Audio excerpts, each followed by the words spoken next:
sobre essa questão de eu ter vindo de uma família muito humilde e eu poder ter coisas, depois que eu consegui entrar nesse mundo, e eu só olhava na vitrine e não podia ter, e ver que eu conseguia comprar foi um negócio muito legal, foi muito gratificante essa oportunidade que eu tive.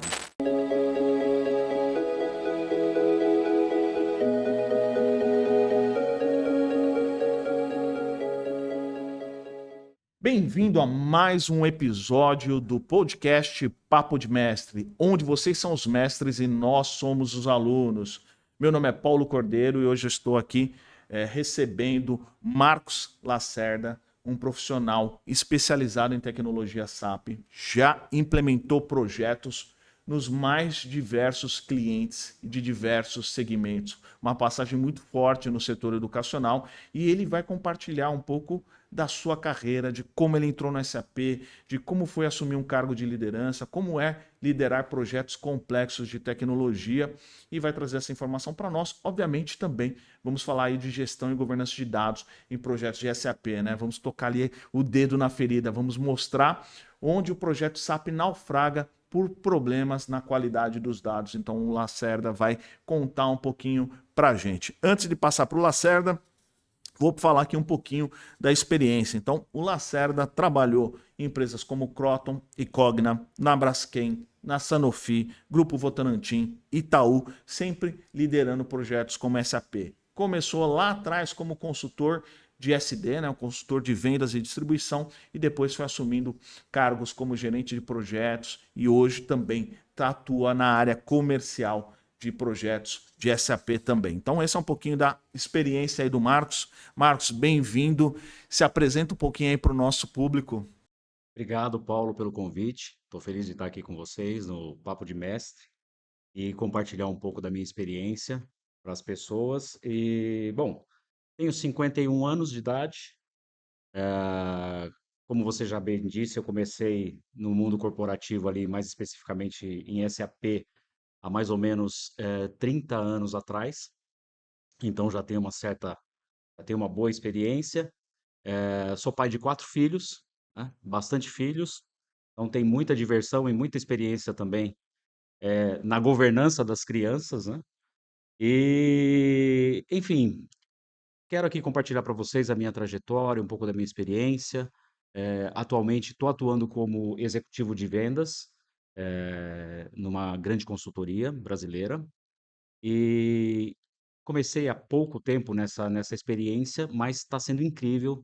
Estou conseguindo aprender muita coisa. Eu quero colocar um pouquinho para vocês aqui, tudo que eu tenho passado e tudo que eu já passei. Maravilha. Eu acho que você tem uma carreira muito rica, Lacerda. E tem um ponto que eu acho bem curioso, porque boa parte aqui do nosso público sonha em trabalhar com SAP, né? O SAP é o sonho de muita gente que já está numa grande empresa, vê lá a empresa usando SAP. E você teve uma trajetória muito interessante, que você entrou no SAP quando tudo era mato, basicamente, aqui no Brasil. Tinha pouquíssimos projetos, né? Acredito que tenha sido ali por volta do final dos anos 90, né? Anos 2000. Você entrou. Como que você conseguiu essa a primeira vaga e como que foi aprender SAP numa época que basicamente você não achava nada na internet, era tudo ali na tentativa e no erro? É, eu comecei no mundo corporativo formal, vamos falar assim, ali no começo dos anos 90, né. A primeira empresa que eu trabalhei como antigo office boy. Acho que essa profissão nem existe mais hoje em dia, né, acho que chamam de auxiliar administrativo, enfim. Mas, depois dessa experiência, eu estava ali, por incrível que pareça, no plano Collor. Então veio um plano Collor, veio toda aquela questão da história que todo mundo sabe, e eu fui desligado dessa empresa, que foi a minha primeira experiência no mundo formal, no mundo corporativo empresarial. E eu fui para uma empresa que era uma empresa de logística, e essa empresa de logística, ela tinha um braço forte, de parceria com a Alemanha, com uma empresa alemã. Ou seja, como o SAP é um sistema alemão, essa empresa trouxe para o Brasil a implantação do SAP, na qual eu estava. Naquele momento, eu estava trabalhando na área financeira, eu tinha tido uma oportunidade na área financeira, mas o meu negócio mesmo era querer ir para a área de tecnologia. Então, eu fui, pedindo ali para os meus gestores, acho que é uma coisa até legal de comentar com quem está assistindo o programa, se você não está se sentindo muito bem naquele posto, naquilo que você está fazendo, é legal você conversar com a sua liderança sobre o que você quer fazer, e foi o que eu fiz na época.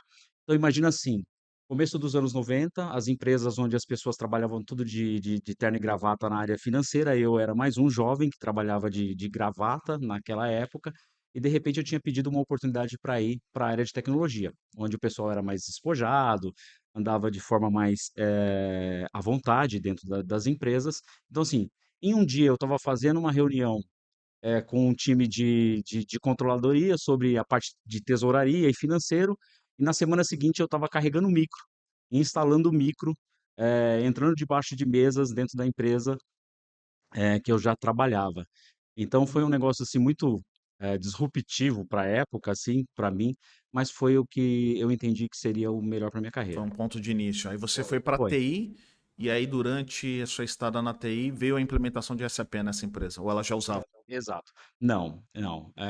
Bom, nessa época, ah, a gente tinha os tais CPDs, né? Era computadores que, na verdade, eles eram para você fazer os lançamentos contábeis das empresas, ou seja, o que você tinha na mesa das pessoas nessa época era máquina de escrever, né?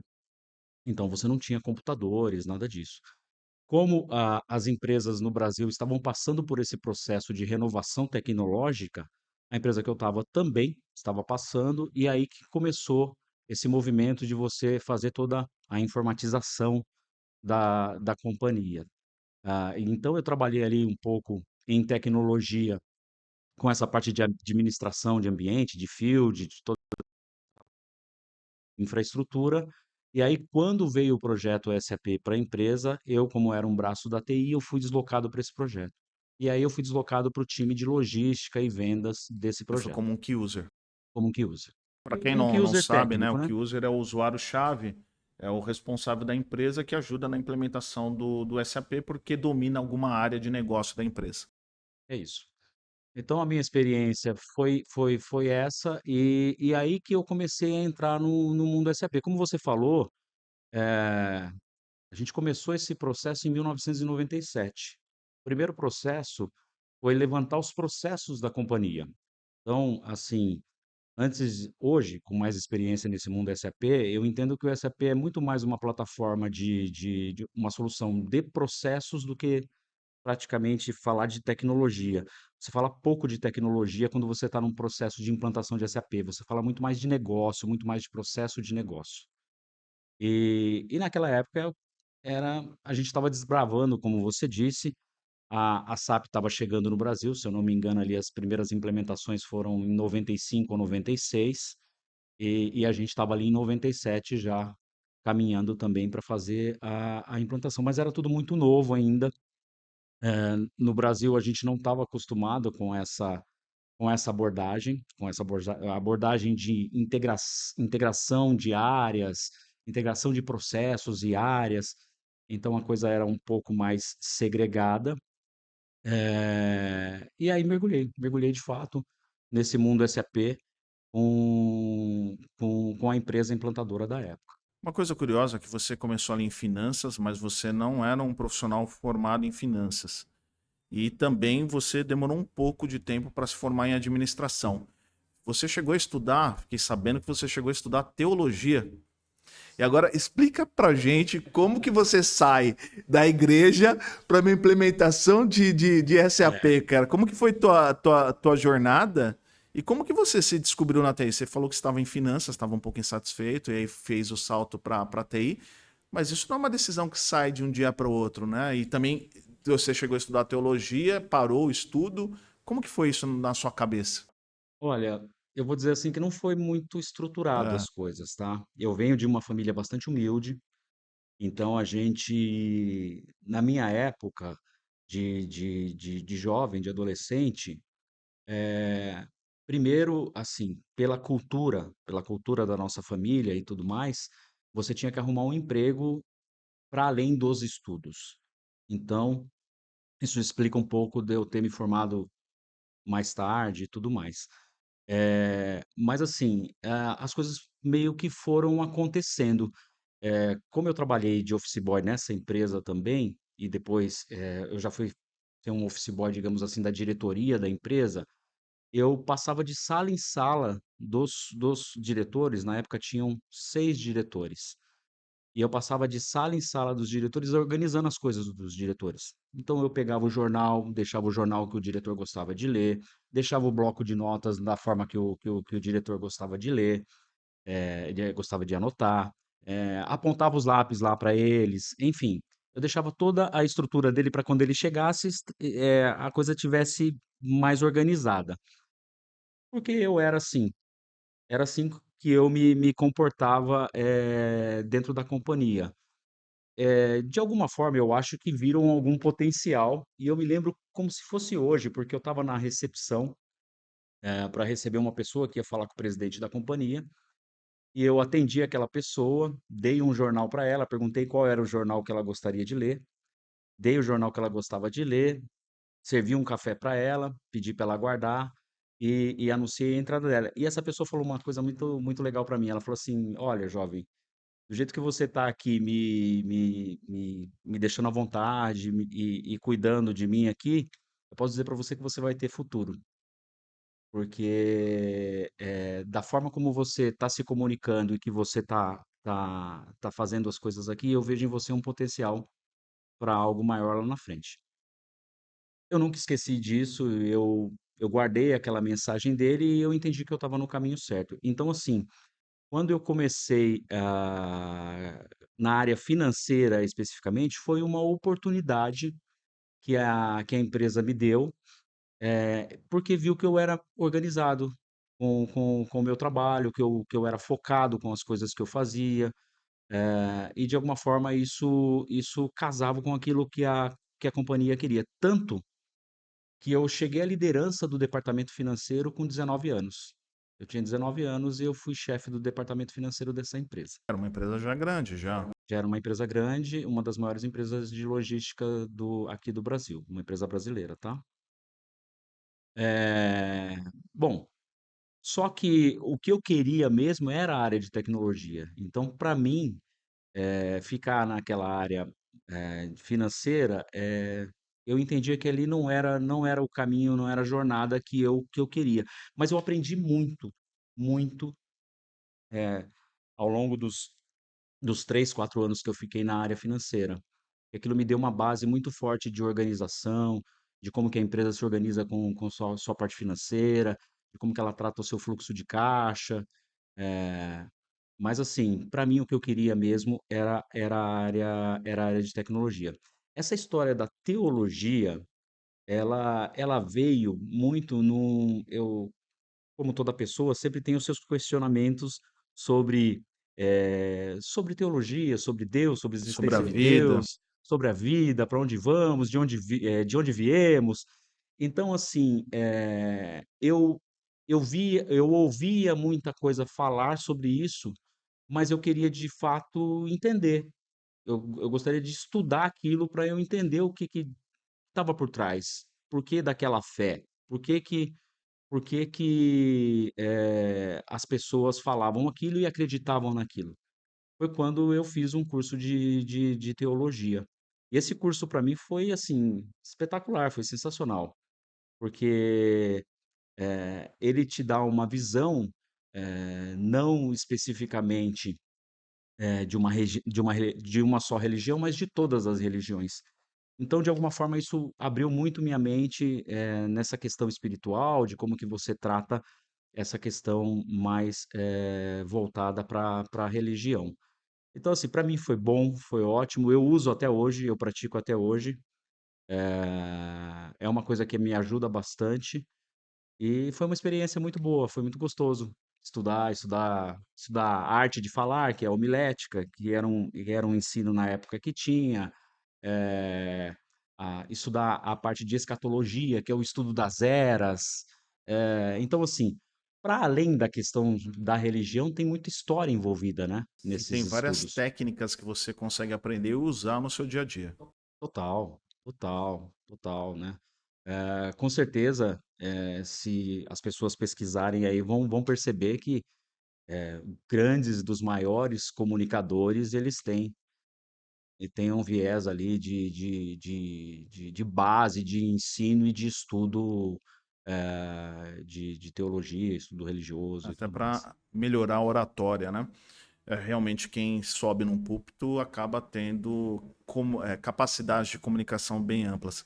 Lacerda, deixa eu entender um cenário aqui que eu acho que é bastante importante e acho que até para o público que nos escuta também, porque a gente vai ter gentes aqui, pessoas, né, com 18 anos, 17 anos, como tem pessoas que estão já com 35, 40, 50, enfim, um público bastante variado. E você contou que você veio de uma família com muitas dificuldades financeiras, né? Não foi fácil, então você deve ter passado várias necessidades. Dá para dizer que SAP transformou sua vida?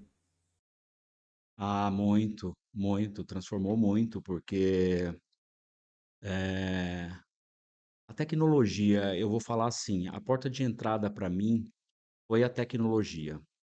Eu ter me envolvido com tecnologia numa época que a internet ainda estava chegando, nem tinha muita coisa, você não falava nem de TI, você falava informática, CPD, enfim. Para mim, assim, foi uma coisa, assim, que eu posso dizer para você, assim, que eu tinha uma remuneração à época que era, quando eu não era de tecnologia, X, e ela exponencialmente aumentou muito quando eu comecei a me envolver com a área de tecnologia. Na época, assim, que eu me envolvi, o mercado de trabalho, pagava melhor, pagava muito melhor para profissionais que eram de administração de rede, administração de rede, de microinformática, vamos chamar assim em geral, Uhum, tá. Então esses eram os melhores salários da época e foi quando eu me envolvi. Quando chegou o SAP, no Brasil, eu comecei a olhar pra para os rendimentos que os consultores tinham à época, e assim, eu falei: "Pô, é isso aqui que eu quero, cara", porque eu tô vendo que esses caras estão realmente, remunerando bem os profissionais, enfim. E foi uma coisa, assim, que pra mim mudou minha vida, mudou de patamar mesmo. Sobre essa questão de eu ter vindo de uma família muito humilde e eu poder ter coisas, depois que eu consegui entrar nesse mundo, e eu só olhava na vitrine e não podia ter, e ver que eu conseguia comprar, foi um negócio muito legal, foi muito gratificante essa oportunidade que eu tive. Hoje eu entendo que o mercado está muito mais aberto para isso, na minha época era muito mais difícil, era muito mais fechado, ou você estava, numa empresa que estava recebendo essa solução, ou, com alguém que te indicasse, com alguém que te patrocinasse para você entrar nesse mundo. Era um mundo muito fechado, poucas pessoas conseguiam entrar. Então eu tive o privilégio de conseguir entrar na época. maravilha. Realmente você contou uma coisa bastante interessante, que no começo da informática aqui no Brasil, todo mundo pensava que o foco era hardware, né? Então, porque você tinha computadores basicamente isolados, montar a rede, e depois mudou rapidamente para software, né? Hoje se ganha mais dinheiro com software do que com a manutenção e com a parte do hardware especificamente. Lacerda, você estava contando um pouco aí da história, né, de como você, de uma família humilde, conseguiu sua primeira posição de SAP, que você estava numa empresa que participou desse projeto, né? Primeiro pediu para entrar na área de tecnologia, depois teve essa oportunidade. Um desafio de muitas pessoas que trabalham na área de negócios e elas constroem mitos. Por exemplo, é impossível entrar na área de TI, eu só consigo trabalhar na TI se eu for programador, e eu não sei lógica de programação. E você fez basicamente, pautou tua carreira na área de tecnologia com negócios e processos. Como que você orienta quem tem esse medo de ir para a tecnologia, tem até o sonho, mas acha que precisa ser, sei lá, ter programação avançada, ter matemática avançada? Fala um pouquinho disso para o pessoal. É. Não, de fato não precisa. A tecnologia, ela te dá alguns caminhos, e você pode sim, se você tiver essa aptidão, de fazer uma jornada mais técnica, se você tiver facilidade com isso, e tal. Eu também tinha. esse mito dentro de mim. Eu achava que para eu conseguir, eh, vencer na área de tecnologia, eu teria que conhecer mais tecnicamente, de conhecer de programação, etcétera. Tanto que ali no começo eu fiz um investimento, e foi um investimento alto, que eu peguei, para fazer um curso em banco de dados. Eu queria entender de banco de dados. Aí depois eu fiz um curso de programação. Olha, definitivamente isso nunca foi minha praia. Nunca foi minha praia. Eu nunca consegui entender muito. Eu fiz um curso de COBOL à época. Cara, eu não conseguia ter, eu não conseguia ter esse raciocínio Lógico, de matemático para isso. não conseguia, eu não conseguia, né. Pra mim era uma dificuldade grande que eu tinha. E quando eu entrei no mundo SAP, eu logo me liguei que toda a estrutura do projeto, ela era pautada e voltada para processo. E como eu era já um cara que já estava vindo de processos dentro da empresa e tudo mais, eu falei: "Poxa, me achei, porque aqui eu vou conseguir ter domínio e vou conseguir falar".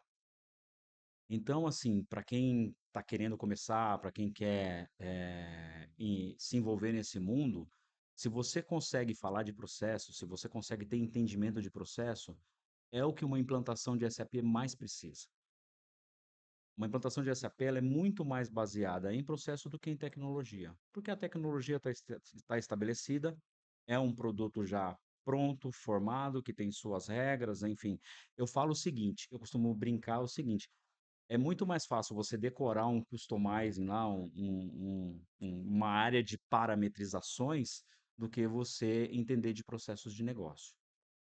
Então, se você tem essa facilidade de falar de processo de negócio, você é uma pessoa que está completamente apta a ter sucesso no mundo SAP, porque ele é pautado nisso. Legal. Acho que tem um ponto importante que você citou sobre aptidão, né? Você chegou num momento que talvez só você teve essa bifurcação, você falou, "Oxe, esse lado aqui, banco de dados, programação, uma visão mais lógico-matemática, e essa outra visão de negócios. Você naturalmente percebeu que tuas aptidões naturais te levavam muito mais para processo e negócio do que, vamos dizer assim, programação, né? Inclusive, até falar para o público, a gente elaborou um teste de perfil gratuito. A gente vai deixar aqui no link desse podcast para que você faça seu perfil gratuitamente. Em 3, 4 minutos você já preenche e ele vai te indicar a melhor carreira com dados. Então, de acordo com suas respostas que estão alinhadas às suas aptidões naturais,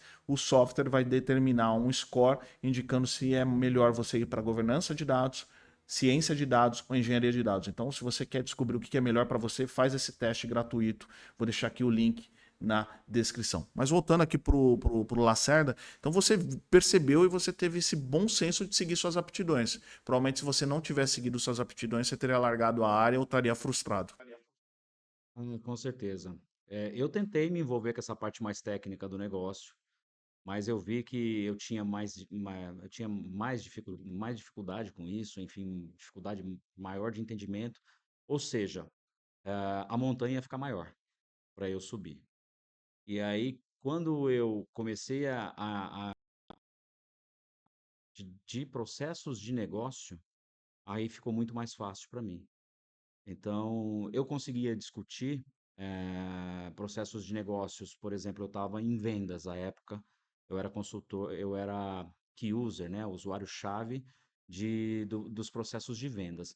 E o processo de vendas, na verdade, ele nasce lá na captação da venda e ele morre lá na contabilização do processo que a gente chama de processo fim a fim, né. Então, assim, eu conseguia, para mim era muito claro ter essa visão das etapas, de como as coisas aconteciam, o que vinha primeiro, o que vinha depois. E assim, quando eu comecei a me envolver nessa cadeia toda de processo, para mim foi muito bom, porque eu tinha mais facilidade de falar disso. E assim, eu ter facilidade de falar disso me ajudou muito mais a ir para a área de consultoria de processo, que a SAP tem uma área específica, ela tem 2 áreas, né. Ela tem uma área que é muito mais voltada para profissional mais técnico, mais esse profissional de programação, banco de dados e tudo mais. E tem uma área que é a área dos profissionais de processos, processos de vendas, processos de finanças, processos de compras, enfim. Eu escolhi essa área de processos. E quando eu entrei nessa área de processos da SAP, ficou tudo mais fácil, porque as coisas começou a ficar fazer mais sentido. Eu olhava, por exemplo, para o sistema, e o que o sistema me apresentava de configuração, como eu tinha conhecimento de processo, ficava fácil traduzir para a implementação daquilo no sistema. Lacerda, você teve aí essa experiência, contou um pouquinho como você entrou na consultoria funcional de SAP, que deve ter sido ali, né, o seu primeiro degrau. Talvez o segundo, se a gente colocar o tempo que você atuou como key user, né, o segundo degrau aí como consultor de funcional de vendas e distribuição. E quando você assumiu o seu primeiro projeto de liderança em SAP, e o que muda de você ser um consultor SAP para você ser um líder de equipe ou um líder de projetos em tecnologia SAP?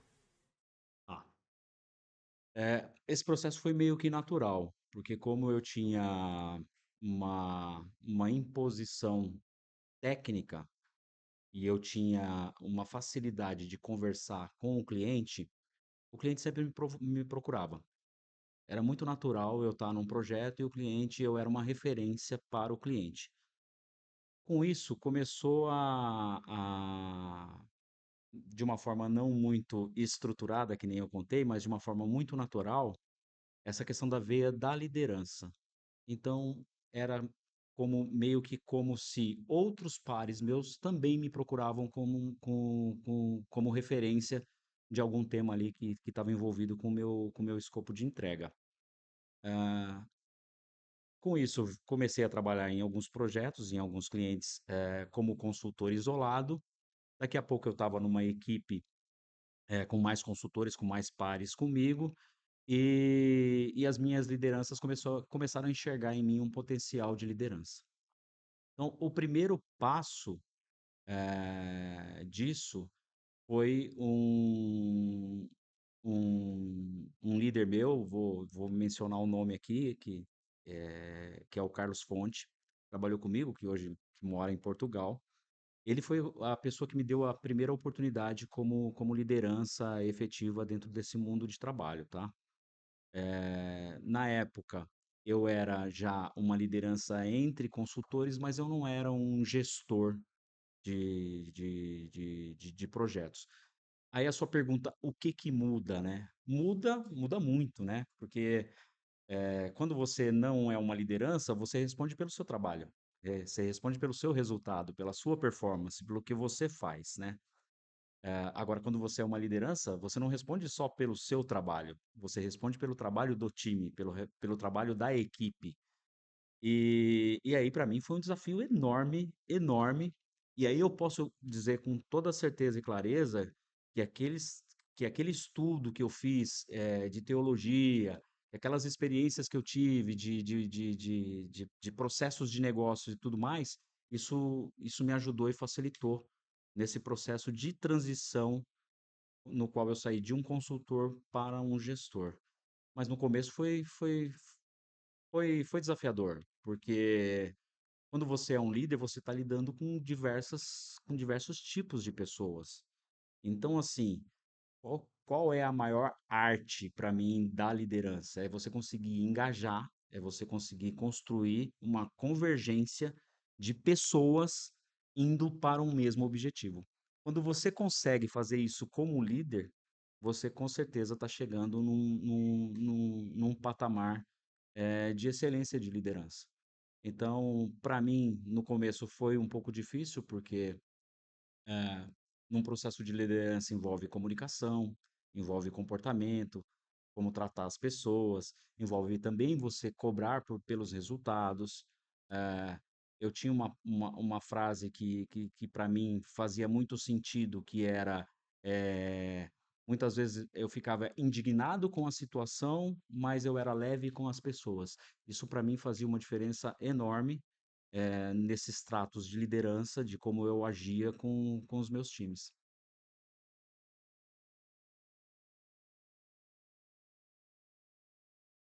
Na minha visão, na minha visão, tem os 2 caminhos.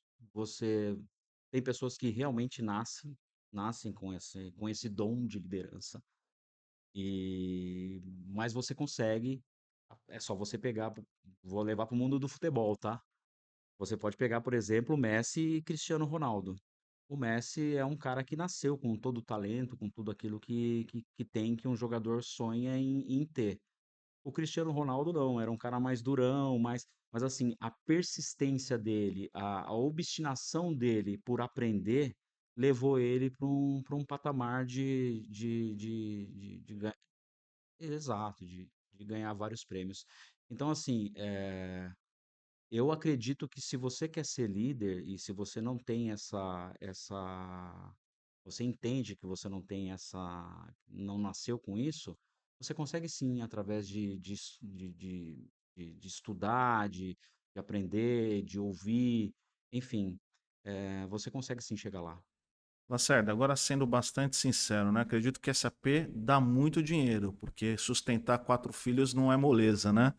E para quem conhece o mundo de SAP, você tem muitos go lives, né? Então você vira à noite, vira à madrugada para fazer entrega, os projetos atrasam.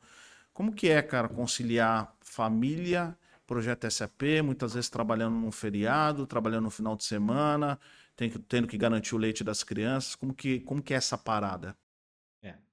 É, vamos dizer assim, puxar um pouco para a nossa cultura, a cultura do Brasil, tá? Na cultura do Brasil, realmente a gente fica muito espremido entre prazo, custo, enfim.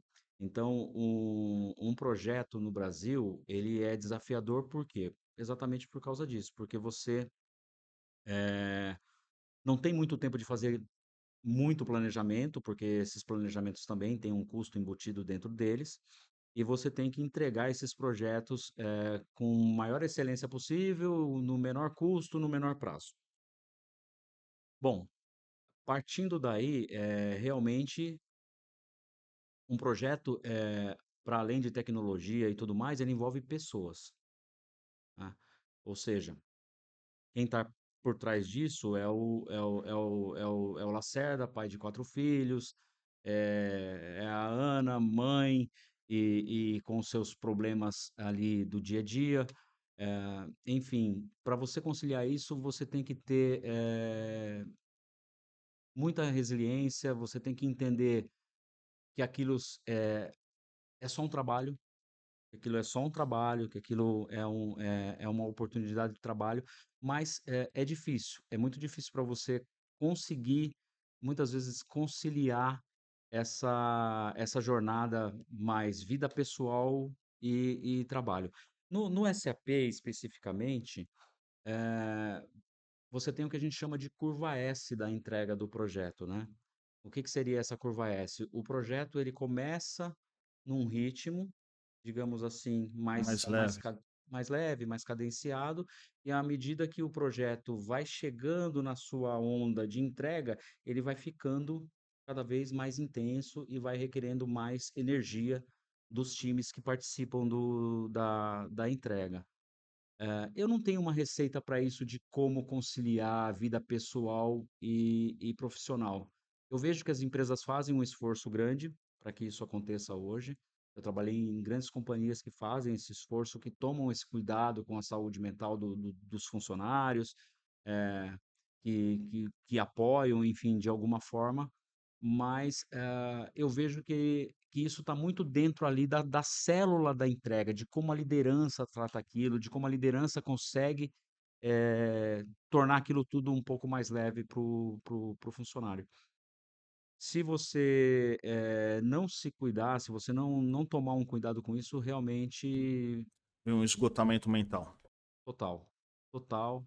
E dá para ganhar dinheiro com SAP sem trabalhar pesado, cara? Se você fizesse assim, uma avaliação da tua carreira e de outros consultores que você viu com SAP e carreira em tecnologia, dá para o cara levar uma vida super de boa? Ou o cara que vem entrar no SAP, o cara vai ter que virar algumas noites, vai ter que encarar um final de semana? Porque hoje tem um debate muito grande, até por causa da geração Z, né, sobre o quanto vale se dedicar ao trabalho, o quanto vale se dedicar a sua qualidade de vida. Dá para fazer dinheiro com SAP sem se esforçar?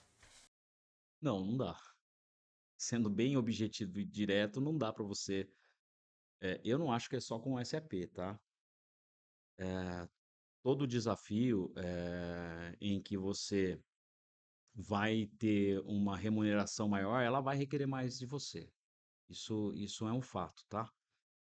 Eh, eu acredito que à medida que você vai ganhando experiência com isso, você vai conseguindo controlar melhor a sua gestão de tempo, a sua gestão de qualidade de vida, com família e tudo mais.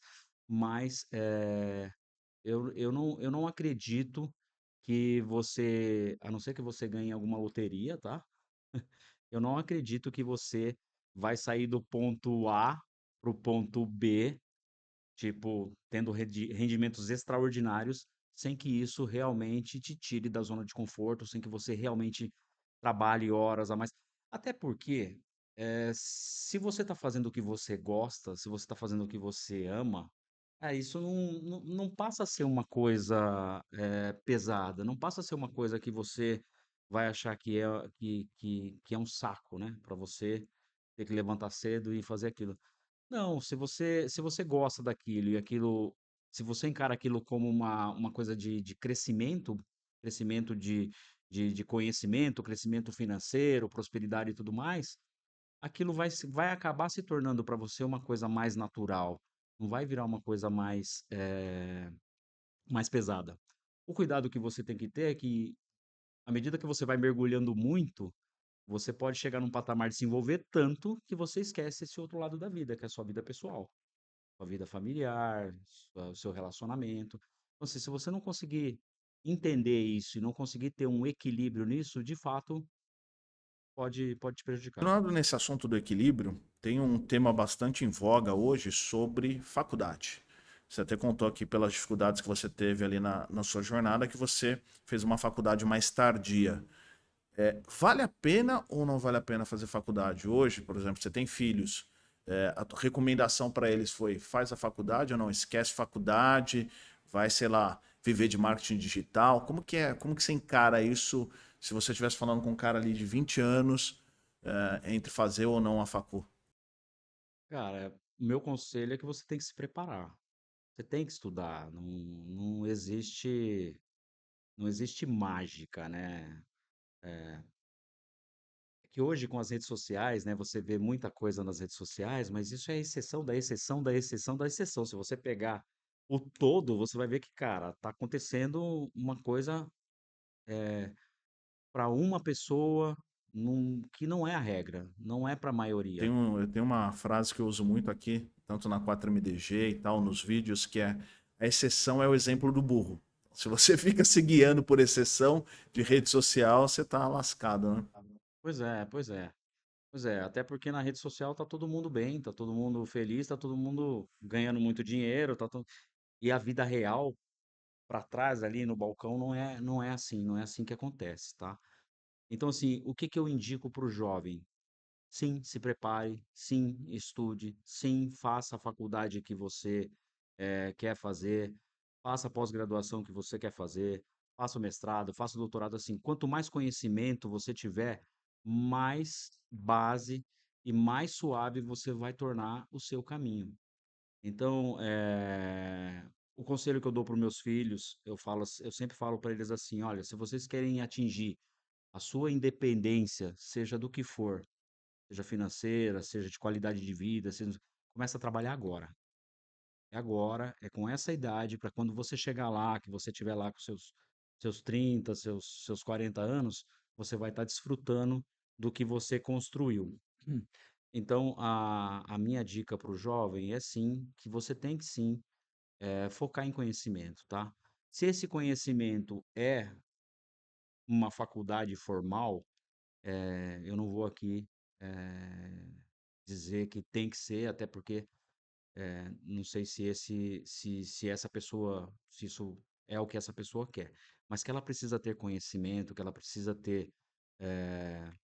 ler, que ela precisa explorar mais outras oportunidades de conhecimento, Isso eu não tenho a menor dúvida, eu não tenho a menor dúvida. Provavelmente, até você começou a abertura que você já passou dos 50, então provavelmente você deve conhecer ou ter contatos com outras pessoas que também estão nessa mesma fase da vida e que talvez não conseguiram lá atrás fazer uma construção de carreira e hoje estão até com bastante dificuldade, né?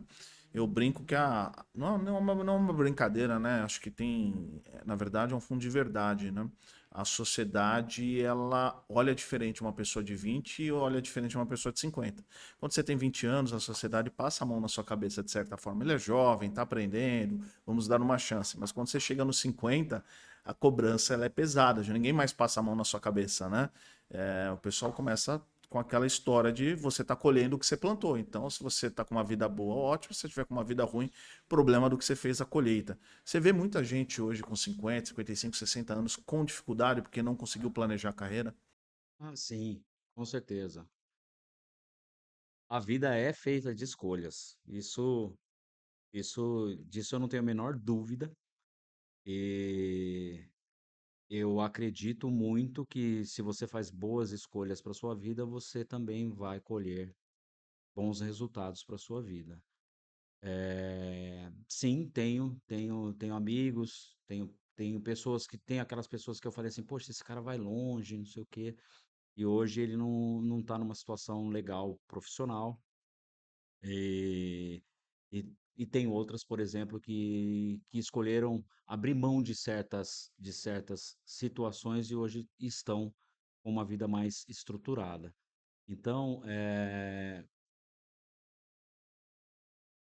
assim, se eu puder dar uma dica para quem é 50 a mais aí também, né, que eu acho que é legal, nesse público, nunca é tarde para você fazer uma reestruturação na sua vida, né? Eh, eu costumo dizer que e tem experiências aí também que eu tenho lido de alguns livros que eu tenho lido, e para muita gente a vida está começando depois dos 50 e é verdade, para muita gente, que é quando você atinge o é um momento da sua vida que você já viu muita coisa, que você está num equilíbrio emocional melhor, que você está mais confiante, menos ansioso, você consegue tratar as coisas com maior leveza. Então, assim, para quem tá de alguma forma com alguma angústia sobre isso, sobre a sua idade e sobre oportunidade, sempre, independente da idade que você tiver, aquela pessoa que tem algum diferencial, ela sempre vai achar o espaço dela, né. Talvez você tenha encaminhado a sua carreira para alguma coisa que não era aquilo que no fundo do coração você queria. Então, assim, eu vejo que sempre oportunidade de mudança, se tiver e você topar o desafio, vai, mergulha e acredita que dá certo. Maravilha. Até agora, conectando então um pouco dessa jornada do jovem até a maturidade, nós vamos voltar a falar um pouquinho aí dos jovens. Você está ali numa grande consultoria, fazendo vários projetos de SAP, e obviamente vocês estão sempre trazendo novos colaboradores para entrar nos projetos, e provavelmente vocês estão recebendo muita gente, estagiário, trainee, geração Z. Como é lidar com essa galera que não teve talvez a mesma escola de vida que você? Você está tendo um desempenho positivo ao lidar com a turma da geração Z? Está tendo dificuldade? Conta um pouquinho como que é, por exemplo, recepcionar no seu time ou recepcionar num projeto de SAP um cara aí talvez de 20 anos que tem uma visão de vida totalmente diferente da tua. Ah, bom, eu já tenho essa escola na minha casa, né, com os meus filhos, porque eu vejo pelo imediatismo, eles querem tudo muito que as coisas aconteçam muito rápida, que as coisas, eh, ou seja, eles querem muita facilidade sem ter muita obrigação da responsabilidade. Então, olhando para os meus filhos, eu já consigo já de cara traduzir isso. Quando É você que vai para com o seus mercado de filhos você trabalho. pode cortar a mesada, né? Com os estagiários, com os trainees, não dá para cortar o salário, né? Verdade, verdade, verdade. Mas eu vejo essa galera nova que está chegando no mercado de trabalho, né, e a empresa sim, ela tem um programa de estagiários importante lá, e ela faz esse trabalho. Eu vejo eles assim, cara, com o olho brilhando, com muita vontade de aprender, com muita vontade de querer fazer, de acontecer. E assim, eu particularmente tenho problema zero com essa questão Geracional. da da do choque de geração. Eu sou muito aberto dessa coisa do tipo assim, o jovem quer fazer, o jovem quer aprender, cara, vamos dar oportunidade. Obviamente que, eu já tive muitas experiências de formar muita gente na minha trajetória profissional ao longo dos projetos, eu tive muitos estagiários em projetos comigo, e a gente sempre tratou esses jovens com muito carinho, com muita atenção, enfim, e deu muita liberdade para eles também, voarem. Tenho tenho muitos jovens que passaram pelas minhas mãos e que hoje estão super bem, estão voando aí no mercado de trabalho. Assim, eu não tenho, essa coisa, assim, muitas vezes de choque geracional, né. Eu vejo que para o jovem hoje, conseguir se destacar, ele vai ter que sim, passar por alguns processos na empresa, que muitas vezes não vai deixar ele à vontade. Mas faz parte do processo de aprendizado dele, faz parte do processo de crescimento do jovem. Aproveitando até para entrar um pouco mais em SAP, o pessoal está acostumado muito a MM, SD, FI, né, que são os módulos. Acho que nem a própria SAP já está usando mais essa nomenclatura, mas enfim, no mercado o pessoal conhece MM, FI, SD, ou o cara vai ser um ABAP, ou o cara vai trabalhar com infra, bases. Mas quais hoje são os módulos SAP, fora do trivial, que tá aumentando o mercado e falta gente? Fala, cara, olha esse módulo aqui, cara, ou esse produto, no caso, que, cara, não tem mão de obra, tá rolando vários projetos no Brasil e as consultorias tá caçando a laço gente por aí. É. Hoje em dia, eu posso falar de 2 áreas específicas que estão demandando muito e que tem poucos profissionais, tá. É o que a gente chama de digital supply chain, que são aquelas soluções de logística. Então, quando você fala de gestão de transporte, gestão de Um armazém, EWM, um isso, aí eu falando das siglinhas aí da SAP, o EWM, o TM, eh, tem também, indisponibilidade de profissionais, em outras áreas, por exemplo, como áreas de planejamento, né, planejamento de produção avançada, enfim. Então essas áreas são áreas que, assim, estão remunerando muito por exatamente você ter uma escassez de mão de obra no caçando a mercado. laço, praticamente. Se o cara Exatamente. sabe, estão trazendo a peso de ouro. Exato. Um profissional desse, ele está ganhando bastante dinheiro hoje, e se ele é um profissional ainda que tem outro idioma, por exemplo, se ele consegue falar inglês, que é um idioma bastante requerido aí no mundo SAP, ele vai conseguir ter oportunidades, de ganho financeiro não só aqui no Brasil, como em outras moedas. Imagino, taxas bem altas para Exato. levar um belo padrão de vida aqui no Brasil. Ô, Lacerda, como que o cara faz para conseguir o primeiro emprego de SAP? Seja o cara garoto, que está buscando um estágio, que talvez seja até mais fácil, mas seja um cara mais velho, mais maduro, que quer transacionar, quer sair da área de negócio, quer entrar para SAP. E essa acho que é a principal dúvida. O pessoal pergunta: poxa, eu mando currículo para consultoria, eu não consigo uma entrevista. Cara, como que você pode ajudar esse cara que quer entrar com SAP, chegou até a fazer uma academia aí numa escola qualquer, mas não consegue a chance? Você acha que isso está muito mais na postura dele, ou você acha que é um mercado mesmo que não dá muita chance para quem é de fora? Ó, o mercado está super aquecido, né? Porque a SAP começou um movimento de sair de uma versão que ela tinha do produto dela para uma versão de cloud, né? De nuvem, para o produto S/4HANA dela. Então, assim, existem muitas empresas ainda em opor no antigo que tem essa oportunidade de migração. Então, hoje em dia, você está com muitos projetos e com poucos profissionais para atender toda essa demanda. E aí você tem um choque aí que é meio que natural, né? Que é o quê? Eu preciso de gente mais experiente para fazer todos esses trabalhos, enquanto aquelas pessoas que estão começando a entrar, elas começam a não ter muita oportunidade, exatamente por causa da resposta que precisa dar nas demandas que você tem do mercado, que você precisa de consultores mais experientes, tá? Mas eu vejo empresas, por exemplo, que estão fazendo esse movimento exatamente pela falta de mão de obra de mercado, exatamente de formação de profissionais. E aí essa formação, ela não, muitas vezes ela não está muito ligada à idade, ela está muito ligada mais à experiência. Então, eu pego um profissional que já é um profissional bastante experiente na área financeira.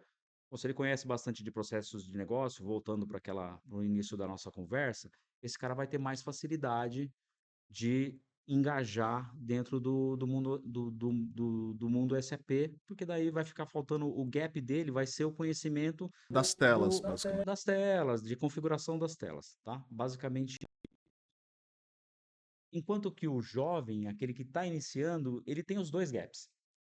Ele não tem o conhecimento do processo e ele também não tem o conhecimento tecnológico.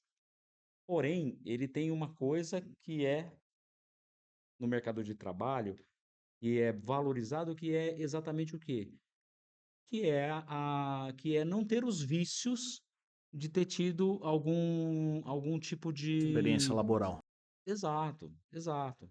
Então, assim, para ele, para algumas empresas, elas entendem que é melhor moldar esse profissional que está chegando, que não tem todos esses conhecimentos, dentro da cultura da companhia, dentro daquilo da governança da companhia. Então, assim, a dica que eu dou é procurem essas empresas que estão dando oportunidade de estágio para profissionais que estão iniciando que querem iniciar nesse mercado, e com certeza, como o mercado está muito aquecido, você vai encontrar. E para o profissional mais maduro, por exemplo, talvez até tentar. Qual o caminho que ele pode fazer, né? Tem aquele caminho tradicional de você pesquisar as vagas e se candidatar. Tem aquele trabalho também de você mandar o seu CV para o RH das consultorias SAP. Você deve receber vários, você deve fazer análise também, lá o time de entrega da tua consultoria deve receber vários. O que chama atenção? Como que esse pessoal chega? É só pelo currículo? Ou é um cara que consegue fazer uma abordagem via networking? É um cara que também vai em evento? Qual que é a dica para o cara de negócios que trabalha numa empresa ou talvez seja um usuário de SAP e quer fazer essa migração? O que ajuda ele a estreitar esses laços e conseguir a primeira oportunidade? Sem ser estágio, né? Porque ele já é um profissional mais maduro. É, para um profissional eh, com esse lastro já, com essa experiência, começa um trabalho muito mais pessoal dele, porque ele vai precisar de um colchão, de um tempo. Então, você imagina um cara que tem uma baita experiência em empresa, que já trabalhou alguns anos numa empresa, e de repente ele vai sair e vai querer ir para o mundo de consultoria ou para o mundo de implantação de SAP. Como é um negócio muito novo, eh, vai depender muito mais dele, de como pessoa, de como ele encara essa gestão pessoal de mudança, do que propriamente, uma falta de oportunidade. Vou dar um exemplo prático, tá? A empresa que eu estou, ela fez um trabalho de captação de profissionais 50 a mais. Por quê? Porque a gente entendeu, né, a empresa entendeu, e posso até aqui falar o nome da empresa, é a Exceed Consulting, tá? E ela tem uma abordagem que ela investe bastante nessa questão de formação das pessoas. Ela entende que as pessoas é o É o principal motor. negócio delas, e de fato é. Então ela fez um trabalho, especificamente com essa turma 50 a mais, né, que eu também estou dentro dela. E ali, cara, a gente participou de algumas dinâmicas, e foi muito rico de ver o quanto de ativo de conhecimento tinha ali, dentro daquelas pessoas. À época, ela trouxe algumas que se encaixaram, e umas permaneceram por muito tempo e ficaram com a gente até o momento, e outras ficaram pelo caminho. Então, eu imagino, tá, que essas pessoas que ficaram pelo caminho é porque elas realmente não tiveram a força, de vontade, de pegada de querer mudar, até porque já tinha toda uma história, e de alguma forma você tem alguns degraus aí para você subir, ou seja, você tem que dar alguns passos para trás se você quer dar alguns passos, mais adiante, tá. Tem que pegar impulso. Vai ter que pegar. Então, assim, para essa pessoa que quer fazer isso, ela vai ter que ter mente muito aberta para isso, tá, porque eu vou usar eu como exemplo, eu fiquei 27 anos na área de delivery, então eu saí desde consultor de delivery até executivo de delivery. Então, assim, passei por todos os estágios.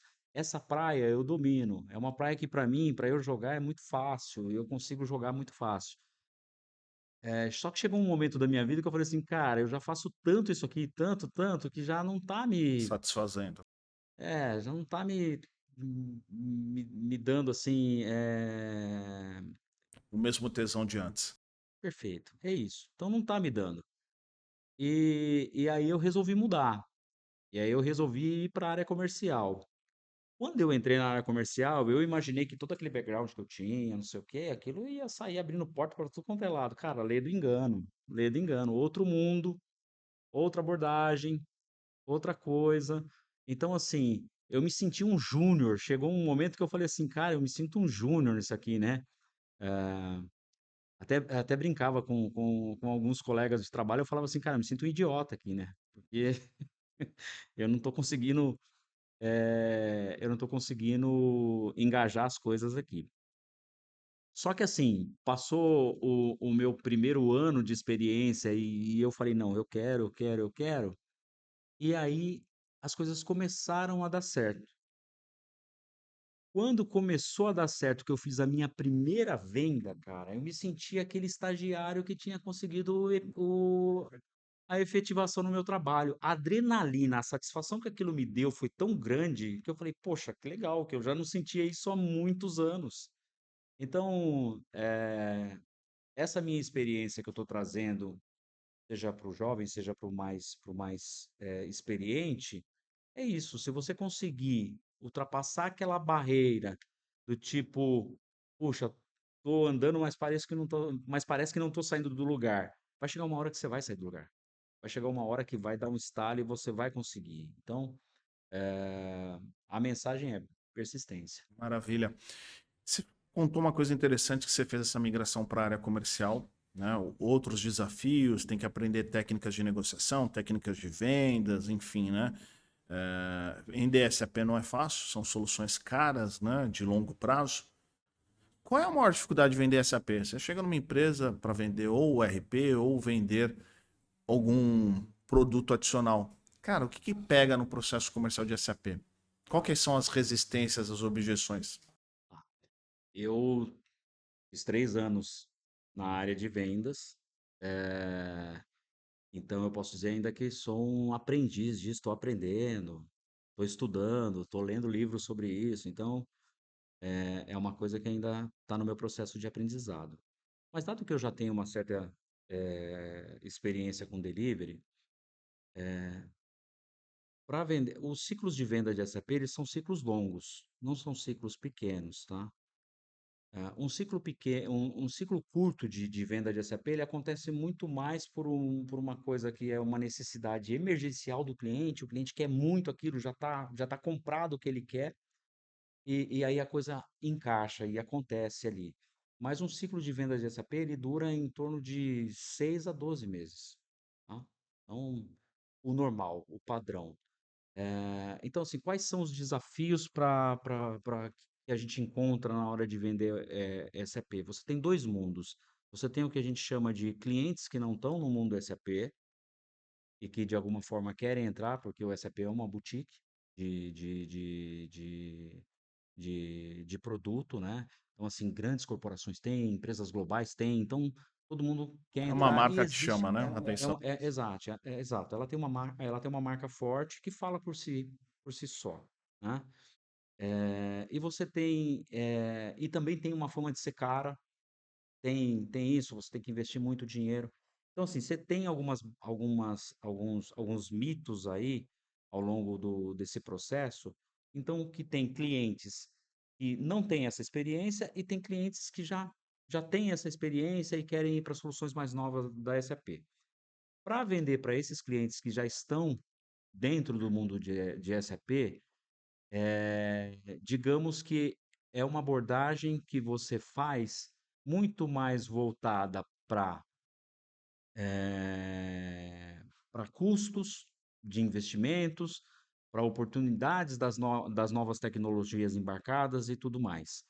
Esse é um mundo que você tem uma dificuldade que é exatamente de que você vai encontrar em negociação financeira, em negociação exatamente do que o cliente está buscando, para sair da onde ele está hoje no SAP para ir para um outro patamar. Então, é uma discussão muito mais dura, do ponto de vista, de E o convencimento. cara, bem ou mal, já conhece o produto, né? Então, Isso, certas isso, técnicas já não funcionam tão bem isso, com ele, né? isso, exato. Agora, para um cliente que nunca entrou no mundo SAP, e ele quer entrar nesse mundo SAP, o maior ofensor é o financeiro para ele. Porque na cabeça dele ele vai falar assim: o que que eu vou ter de diferente que eu tenho hoje, que eu estou faturando aqui meus milhões, etc., com esse produto, e o que que a SAP, eu colocando o SAP dentro da minha casa, vai mudar, tá? Essa é uma pergunta que eu ouço de quando eu estou fazendo esses processos de venda, e não existe uma resposta que é a resposta certa ou a resposta matadora. Você constrói um processo de vendas com o cliente a partir do momento que você vai ganhando a confiança dele, que ele vai acreditando que o SAP vai ser melhor para ele. E de fato hoje o produto, do jeito que ele está posicionado no mercado, ele vai trazer, se é um cliente que está pensando em expansão, que está pensando em escala, que está pensando em globalização e tudo mais, o SAP é o caminho para ele, vai ser o caminho para ele. Quase natural. Exatamente, é natural e vai dar tranquilidade para ele que os investimentos que ele está fazendo agora, ele também vai conseguir esses retornos para os próximos 10 anos. Então ele vai conseguir ter exatamente, essa segurança, tá. Então, falando de dificuldade nos ciclos de vendas, que eu vejo são esses 2 mundos, são o mundo no qual não tem o SAP e eles vão precisar, e a gente vai precisar fazer um trabalho muito maior em convencimento financeiro e tudo mais, e o mundo que já tem o SAP é aquilo que você sabe, o cara já sabe o que quer comprar, então é uma discussão muito mais ali, voltada para alguns produtos em específico que podem ou não fazer sentido para ele. Maravilha. Você comentou, né, desse sua migração para o comercial, e hoje, e você tinha comentado antes também, que a gente está num grande processo de troca de versão, o pessoal saindo do ECC, que era um ambiente mais tradicional, instalado em servidores mais tradicionais, e indo para o S4HANA, muitas vezes em estruturas de nuvem. Então você tem duas mudanças aí. A primeira é de versão, e o S4HANA ele tem uma tecnologia diferente em memory, né, em relação à versão antiga ECC, e você também tem o desafio de pessoas que tinham servidores muitas vezes dentro da própria empresa ou em data centers e está levando isso para uma nuvem, muitas vezes até uma nuvem pública, né, de uma AWS, da Oracle, da própria SAP, levando esse trabalho para lá. Mas também no mercado tem muita gente criticando, dizendo que o S4HANA custa muito caro e não traz tanto valor em comparação com o ECC. Como que você enxerga isso? Realmente essa troca por S4HANA, ela se paga para o cliente? Eu enxergo isso como uma mudança de paradigma. Quando você está falando de uma companhia que já comprou o SAP, e já está lá, e já tem os seus vícios de processos e de como ela trata tudo aquilo, Quando você está indo para uma nova tecnologia, para uma nova plataforma, o que você tem que ter é exatamente, você está aberto à adoção dessas novas tecnologias. E o que a gente vê é bem diferente disso, né? Tanto que as migrações dessas grandes corporações são migrações técnicas. Não são migrações de processos ou do uso da melhor tecnologia que o produto disponibiliza, tá? Isso é muito mais fácil no que a gente chama de um cliente new name, que é aquele cliente que nunca teve o SAP. Esse sim, esse cara vai usufruir do que o produto tem de mais inovador, tá? Então, eu vejo que é uma situação muito mais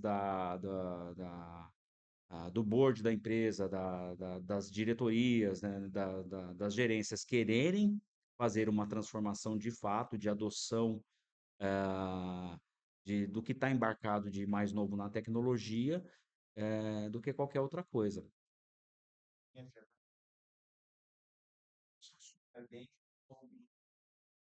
Na verdade, talvez Perfeito. você começa.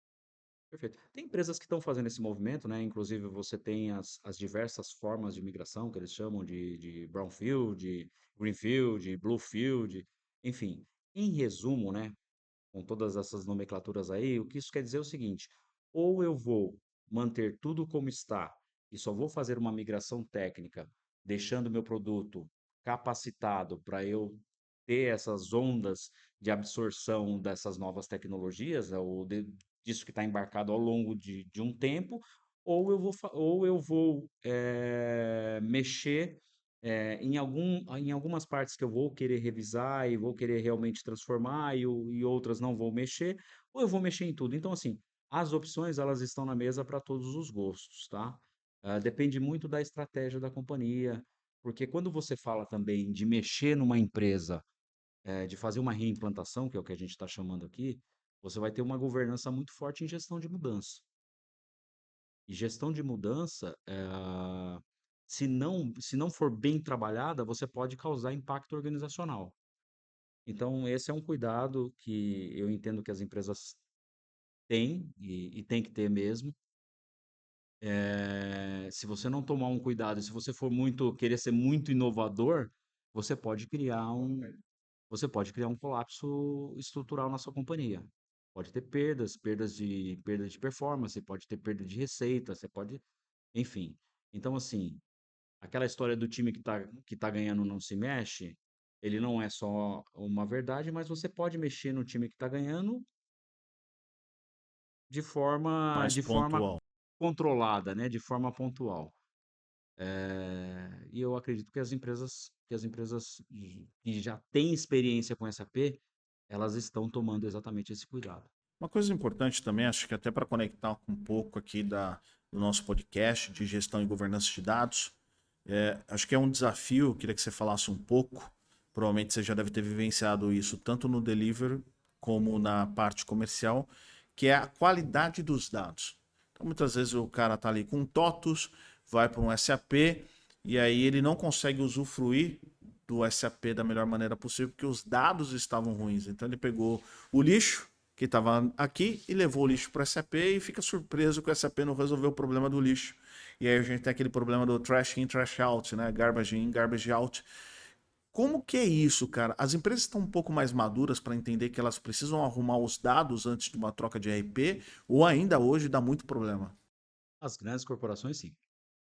Aquelas empresas mais globais, aquelas empresas que normalmente têm a sua área de dados mestres estruturadas, essas empresas sim, elas têm essa preocupação. Para quando você vai para as empresas menores, para as empresas o que a gente chama de middle market, né? Essas empresas realmente elas têm essa dificuldade. Que a gente está falando de ter dados estruturados. SAP, assim, a base de SAP são os dados. Ou seja, se você tiver dados com qualidade, você vai ter processos com qualidade. A empresa é especialista nisso, mostra indicadores aí dos mais diversos em relação a isso. Então, assim, a experiência que eu tive, posso dar um exemplo de um grande jornal, não vou falar o nome do grande jornal aqui, porque eu trabalhei nos três principais como consultor, tá? Não vou falar qual, mas eu trabalhei no Globo, trabalhei na Folha de São Paulo e trabalhei no Estadão, todos com Projetos de SAP. projetos de SAP, implantação de SAP. Teve um caso de um desses players que ele não cuidou do seu dado mestre financeiro, tá? E nessa de não cuidar do dado mestre financeiro, da gente fazer uma migração de um dado financeiro que não tava estruturado, que não estava com qualidade, e o mercado, à época de jornal, era um mercado de varejo, então, assim, atingia milhares de pessoas. Quando saiu errado essa informação, ela foi errada para milhares de pessoas. Então, isso trouxe um Prejudicou os prejuízo, assinantes. prejudicou o assinante, trouxe prejuízo financeiro, porque você mandou uma informação errada, as pessoas não pagaram. Aí você teve todo um trabalho de logística reversa disso tudo, de retirar de retirada dos produtos do cliente. Cara, foi um caos. Foi um caos. Então, assim, estou contando um caso de uma experiência minha, mas Várias. já teve várias em relação a você não ter dado. E como que está funcionando isso hoje com os decisores, né, Lacerda? Eu entendo que quando você está ali num processo de SAP, principalmente de implementação, vocês devem trazer esse ponto à tona, né? Olha, é importante que você cuide dos seus dados, você faça o saneamento, você faça uma limpeza, você faça uma padronização. Isso ainda continua em algumas empresas entrando no ouvido e saindo pelo outro? Não, eu já vejo, assim, como a gente está lidando com empresas grandes, em alguns casos, algumas startups também que tem um volume aí de dados substancial, eles prestam sim atenção nisso. Onde pega? Custo. Às vezes, para ele, o custo de poder trabalhar essa, essa área durante o pré-projeto, que a gente chama assim, tá? Para ele não vai conseguir aprovar isso ou fazer valer. Mas eu entendo isso como um erro. Eu entendo que sim, isso deveria ser uma prioridade. Na cabeça do cara, o custo de limpeza é maior do que os benefícios que ele teria lá na frente, na cabeça dele. Eu não entendo que o custo da limpeza é maior que os benefícios. Eu entendo que o custo é alto para ele fazer esse investimento. Ele tem o claro entendimento que isso vai trazer para ele um resultado melhor. Mas muitas vezes eles esbarram em orçamento. Eu, eu, eu sei porque os clientes que eu estou trabalhando e que eu tô vendendo, eu tenho essa abordagem com eles. Eu falo para eles que dá importância. A pergunta básica que eu faço: e os seus dados mestres?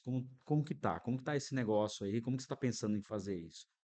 A resposta que eu ouço na maioria das vezes: pô, a gente tá com problema. Tem um problema aqui, tem muita base duplicada, tem muito SKU duplicado, a gente não, às vezes não sabe se o SKU que a gente está usando é o que realmente deveria usar, o cliente, se o endereço do cliente que a gente está usando é um endereço que realmente é o verdadeiro, é onde está a empresa instalada de fato, enfim. Então, assim, fazer todo esse trabalho de saneamento, né, qualitativo das informações, quando eu tenho essa abordagem com eles e que eu ouço isso, eu indico, eu falo, cara, você precisa trabalhar isso, porque se você trouxer exatamente da forma como está aqui no seu sistema de origem pro SAP, você vai continuar tendo os mesmos problemas. E assim, eu vou dizer para você, você vai ter problemas maiores. Porque o SAP ele é mais chato, né? Para estornar alguma coisa é bem mais chato. Perfeito. Você não vai conseguir, por exemplo, fazer um faturamento, e você está com o seu dado mestre errado lá no seu pedido de venda e fala assim: estornei meu faturamento, resolvi o meu problema. Não, você vai ter que fazer o estorno reverso disso tudo.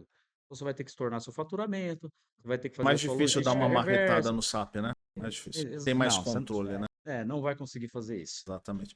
E deixa eu entender um processo. Isso acho que também é uma oportunidade de mercado, né? Porque hoje, para analistas e profissionais que trabalham com essa parte de gestão, eles têm uma oportunidade nesses processos de migração de dados aí, né? Acredito que Sim.